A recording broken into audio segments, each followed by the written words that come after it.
नमस्कार, आदाब, सत श्री अकाल, जय भीम, जोहार। मेरा नाम है नवीन कुमार। टाइम्स ऑफ इंडिया में छपी इस खबर ने पूछने पर मजबूर कर दिया है कि कौन भरोसा करेगा हाई कोर्ट और सुप्रीम कोर्ट पर। शीर्षक है, हाई कोर्ट के जज के घर में लगी आग, कमरे में मिला नोटों का भंडार। और जब हाई कोर्ट का जज ही न्याय की कुर्सी पर बैठकर दनादन नोट छाप रहा है तो निचली अदालतों में क्या हो रहा है, देखने वाला और पूछने वाला है ही कौन। जरा सोच कर देखिए, देश की राजधानी में हाई कोर्ट के एक बहुत बड़े जज साहब का कमरा नोटों की गड्डियों से भरा हुआ था। रंगे हाथ पकड़ा गया, सारा सबूत है, वीडियो है, पुलिस ने खुद बरामद किया है, लेकिन जज साहब पर एक्शन लेने में इस देश का पूरा सिस्टम नाकाम है। सब एक दूसरे का मुंह ताक रहे हैं। क्या यह देश के न्यायतंत्र की मौत नहीं है? खुला माखौल। जरा सोच कर देखिए, अगर इतना नोट किसी अफसर या नेता के घर मिल गया होता तो वही जज साहब आंखों का गोटा निकालकर बोल रहे होते, शर्म नहीं आती? देश को समझते क्या है आप? लेकिन जज साहब से कोई नहीं पूछ रहा है कि न्याय को समझते क्या है आप। जज साहब ने कहा कुछ नहीं समझते। जज साहब ने अभी तक कहा कुछ नहीं है, लेकिन एक्शन बता रहा है कि वो न्याय को अपने जूते के तल्ले से भी कम समझते हैं। कितने अफसोस की बात है कि सुप्रीम कोर्ट ने फिलहाल मिलॉर्ड का ट्रांसफर करके पल्ला झाड़ लिया। तो क्यों ना माना जाए कि देश की उच्च अदालतों में न्याय की सौदेबाजी चल रही है। सीधे जज साहब को पैसा दो और अपने हिसाब का फैसला लो। और साफ है कि जज का कुछ नहीं बिगड़ेगा। वह जो चाहे लिखेगा, जो चाहे बकेगा और जो चाहे करेगा। ज्यादा से ज्यादा ट्रांसफर हो जाएगा, और कुछ मामलों में तो वो भी नहीं। सॉरी मिलॉर्ड, भारतीय न्याय व्यवस्था की सड़ांध बास मार रही है। देश का गरीब आदमी, साधारण आदमी, शोषित, वंचित, जो न्यायपालिका की तरफ बहुत उम्मीद भरी निगाहों से देखता है, वो ठगा हुआ महसूस कर रहा है। और मानना की कार्यवाही शुरू कर देने के अधिकार और उसकी दहशत के बावजूद देश के साधारण जनों के दिलों में आपकी इज्जत का कचरा हो रहा है। और इस कचरे को आप कालीन के नीचे छिपाने की जितनी कोशिश करेंगे, वो कचरा उतना ही ज्यादा बदबू पैदा करेगा। सवाल बहुत सीधा है, क्या हाईकोर्टों के जज पैसे लेकर फैसला लिखते हैं, सुविधा लेकर फैसला लिखते हैं, पद के लालच में फैसला लिखते हैं? जरा सोचिए कि जिन जजों ने न्याय को नोट छापने की मशीन बना दिया, वो राज्यसभा की मेंबरी, राज्यपाल बनने, आयोगों के अध्यक्ष बनने, मंत्री और सलाहकार बनने के लिए क्या नहीं कर देंगे। सॉरी मिलॉर्ड, आपने अपनी इज्जत का तो कचरा किया ही किया है, न्याय और न्यायपालिका की इज्जत का भी कचरा कर दिया है। सबसे पहले सुनिए पूरी कहानी।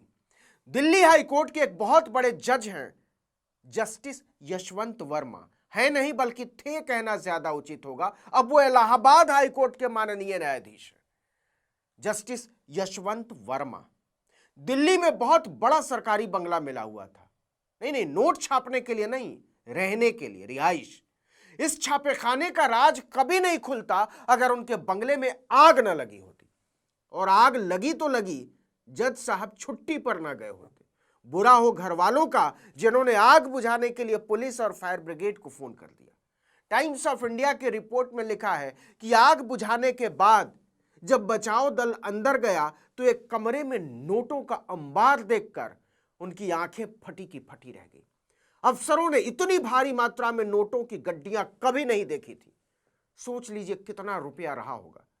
कायदे से तो पुलिस को तुरंत इनकम टैक्स को खबर करना चाहिए था, नोटों की बरामदगी होनी चाहिए थी, जज साहब से पूछताछ होनी चाहिए थी, मुकदमा दर्ज होना चाहिए था।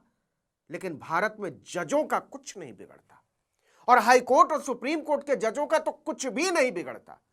भारत दुनिया का इकलौता देश है जहां इंटर्न के यौन उत्पीड़न के आरोपों में घिरा हुआ चीफ जस्टिस बंद कमरे में सुनवाई करवा के अपने आप को बरी करवा लेता है और जनता से पारदर्शिता की बात करता है, सरकार से पारदर्शिता की बात करता है।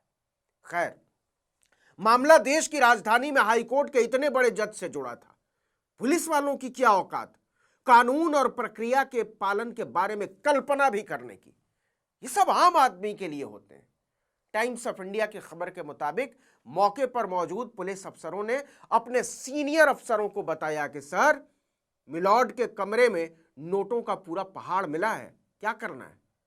सीनियर अधिकारियों की भी हिम्मत नहीं हुई बताने की कि क्या करना है।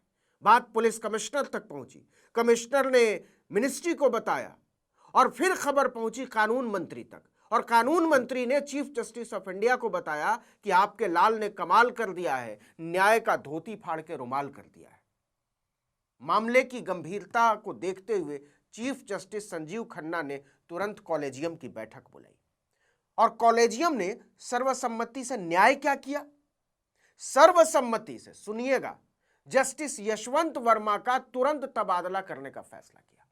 इसके बाद जस्टिस वर्मा को उनके मूल कैडर हाईकोर्ट, इलाहाबाद हाईकोर्ट में ट्रांसफर कर दिया गया, वापस भेज दिया गया। वो अक्टूबर 2021 में इलाहाबाद से ही दिल्ली हाईकोर्ट आए थे।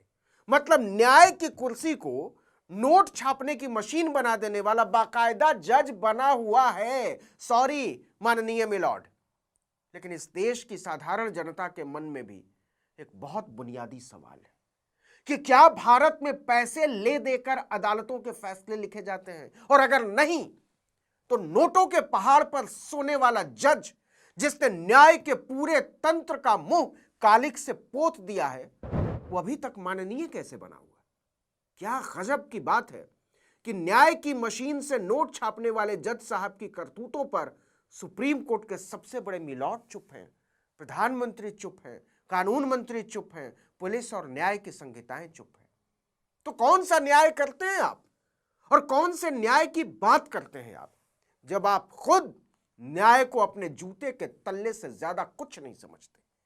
21 मार्च को राज्यसभा की कार्यवाही शुरू होते ही कांग्रेस सांसद जयराम रमेश ने दिल्ली हाईकोर्ट के जज के घर में मिले नोटों के ढेर का मुद्दा उठाया।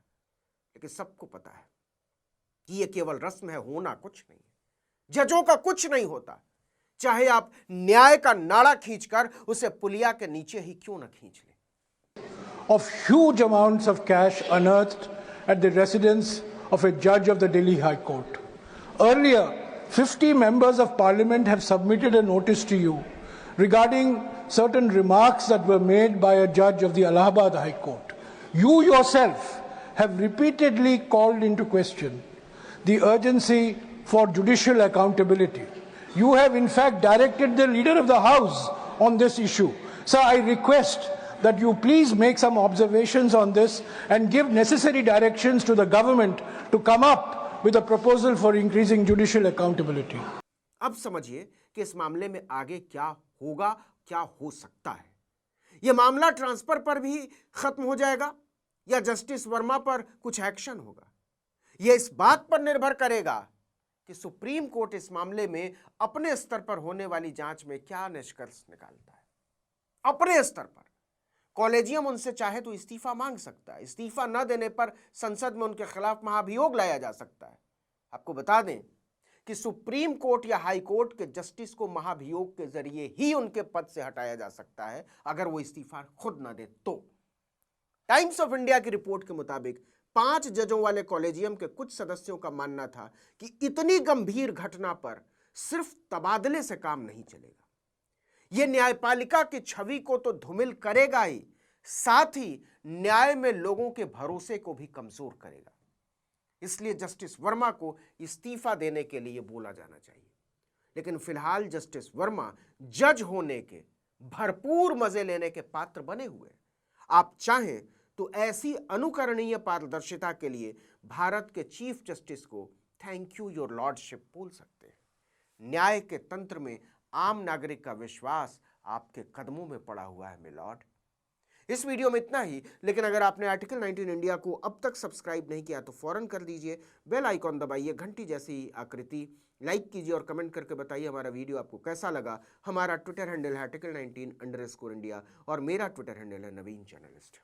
नमस्कार।